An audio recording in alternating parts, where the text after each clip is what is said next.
Super. அது ரெண்டு மூணு பேரு நிறைய மலையாளம். நான் ரொம்ப சேஃபா ஆன்சர் பண்றேன், நீங்க நினைக்க வேண்டாம். மலையாளம்ல நிறைய ஃபிலிம்ஸ் பார்ப்போம். சி, மலையாளம் இண்டஸ்ட்ரியோட பியூட்டியே என்னன்னா, எப்போ எங்க யார்கிட்ட இருந்து ஒரு எக்ஸ்ட்ராடினரி ஃபிலிம் வரும்னு தெரியவே தெரியாது. இதுதான் பிக் ஃபிலிம், இதுதான் ஸ்மால் ஃபிலிம்னு கிடையவே கிடையாது.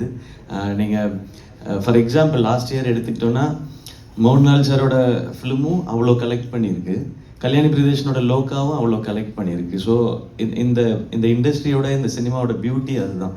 அப்போ நான் ஒருத்தர் ரெண்டு பேரை மட்டும் ரசித்தா நான் என்ன தான் நான் லிமிட் பண்ணிக்கிறேன். ஸோ நான் எல்லா ஃபிலிம்ஸையும் எல்லாரையுமே நான் ரசிக்கிறேன் நான். அண்ட் நிறைய ஃப்ரெண்ட்ஸ் இருக்காங்க இங்கே. அண்ட் இதில் இன்னொரு ஸ்பெஷல் இருக்குது. இந்த ஃபிலிமில் எவ்வளோ பேருக்கு தெரியும்னு தெரியல. கேட்டேன் சார், பெர்மிஷன் வாங்கிட்டேன் சார். பெர்மிஷன் வாங்கிட்டேன். ஏன் க்ளூனா இல்லை, எல்லாருக்குமே தெரியும். சொல்றாங்களே, நம்ம எல்லாருக்கும் பிடிச்ச, எனக்கு ரொம்ப ரொம்ப பிடிச்ச என்னோட ஃப்ரெண்ட் பேசல் இதுல வந்து ஒரு ஸ்பெஷல் அப்பியரன்ஸ் பண்ணி நான் கேட்டேன், பெர்மிஷன் வாங்கிட்டு தான் சொல்றேன், இல்லைன்னா சுதா மேம் விட மாட்டாங்க. ஸோ அவரோட தான் நான் எனக்கு தெரிஞ்சு அதிகமாக இன்ட்ராக்ட் பண்ணியிருக்கேன்னு நினைக்கிறேன்.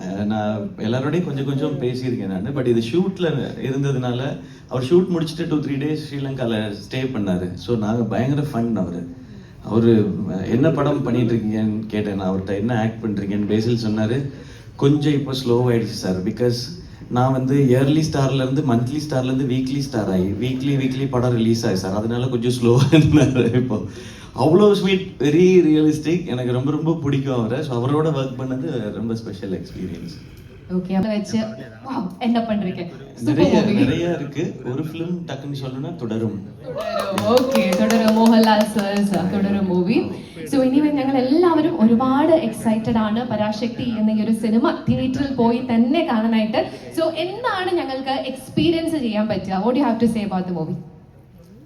ஐயோ, இவ்வளவு நேரம் ஒரு 5 minutes பேசினேனே அது மூவி பத்தி. Final words. What can we expect from the movie?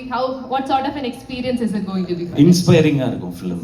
படம் முடியும் பொழுது you will get inspired. ஒரு ஸ்டூடண்ட்ஸோட ரெவல்யூஷனை பத்தின படம் தான் இது. அண்ட் கேரளால இந்த லேண்ட்ல ரெவல்யூஷன் புதுசு இல்லை. ஸோ ஸ்டூடெண்ட் ரெவல்யூஷன் என்னன்னு சொல்ற படம். அண்ட் ரொம்ப இன்ஸ்பைரிங்கா இருக்கும்.